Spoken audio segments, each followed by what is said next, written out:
Welcome back Telugu movie reviews. Arjun Chakravarthy ఈ మూవీలో విజయ Ramaraju title role పోషించారు. ఈ మూవీ రిలీజ్ కు ముందే పలు దేశాల్లో ఫిలిం ఫెస్టివల్స్ లో పాల్గొని 46 ఇంటర్నేషనల్ ఫిలిం అవార్డ్స్ గెలుచుకుంది. ఈ మూవీ ఈ మధ్య ఈ ఆగస్ట్ 29న థియేటర్లో రిలీజ్ కావడం జరిగింది. మూవీ ఎలా ఉంది అంటే బాగుంది. ఈ మూవీ యొక్క స్టోరీ విషయానికి వస్తే ఈ మూవీ యొక్క స్టోరీ మొత్తం 1980s టు 1996 మధ్యలో జరుగుతుంది. అర్జున్ చక్రవర్తి అలియాస్ విజయ రామరాజు ఒక అనాథ. మాజీ కబడ్డీ ప్లేయర్ అయిన రంగయ్య అలియాస్ దయానంద రెడ్డి దగ్గర పెరుగుతాడన్నట్టు. ఇద్దరు సొంత మామాలులాగా క్లోజ్ అవుతారు. అయితే అతడు రంగయ్యను స్ఫూర్తిగా తీసుకొని కబడ్డీ నేర్చుకుంటాడు. అయితే రంగయ్య కూడా మాజీ కబడ్డీ ప్లేయరే. అయితే ఎప్పటికైనా ఇండియన్ నేషనల్ టీం కి ఆడాలని అర్జున్ కల. అయితే అర్జున్ డిస్టిక్ లెవెల్ ఆడేటప్పుడు దేవకి అలియాస్ సీజారోజ్ పరిచయమై ప్రేమలో పడతాడు అర్జున్. అయితే అర్జున్ స్టేట్ లెవెల్ కి వెళ్ళినప్పుడు దేవకికి పెళ్లి అయిపోతుంది. దీంతో అర్జున్ బాధపడుతూ కూర్చుంటే తన మామ రంగయ్యను చూసి మళ్ళీ ఆట మీద ఫోకస్ పెట్టి నేషనల్ కి ఆడతాడు.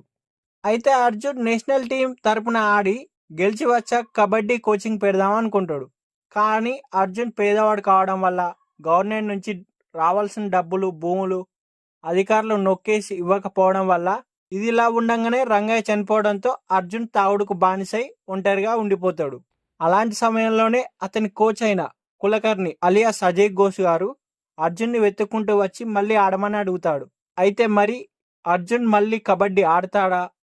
అయితే మళ్ళా ఆటలో గాని జీవితంలో గాని గెలుస్తాడా? దేవకి మళ్ళీ అర్జున్ కి తారసపడుతుందా అనేది తెలియాలంటే మనం మూవీ చూడాల్సిందే. ఈ అర్జున్ చక్రవర్తి అనే మూవీ నల్గొండకు చెందిన ఒక మాజీ కబడ్డీ ప్లేయర్ స్టోరీ ఆధారంగా తీసుకొని కల్పితంగా రాసుకున్నారు.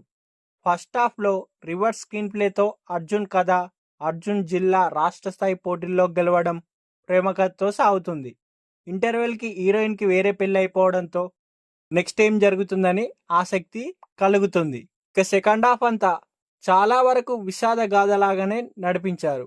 ఈ సినిమా స్టోరీ ప్రకారం మాత్రం హ్యాపీ ఎండింగ్ కంటే విషాద ముగింపు అయితే ఇంకా బాగుండేమో అనిపిస్తుంది.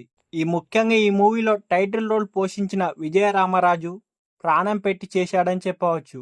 మొత్తంగా ఈ మూవీ గురించి చెప్పాలంటే ఒక వ్యక్తి కథ ఆధారంగా కల్పిత అంశాలు జోడించి ఎమోషనల్ స్టోరీగా బాగానే ఉంది. ఒక్కసారి మాత్రం చూడవచ్చు. ఓటీటీలకు వచ్చిన తర్వాత చూసేయండి.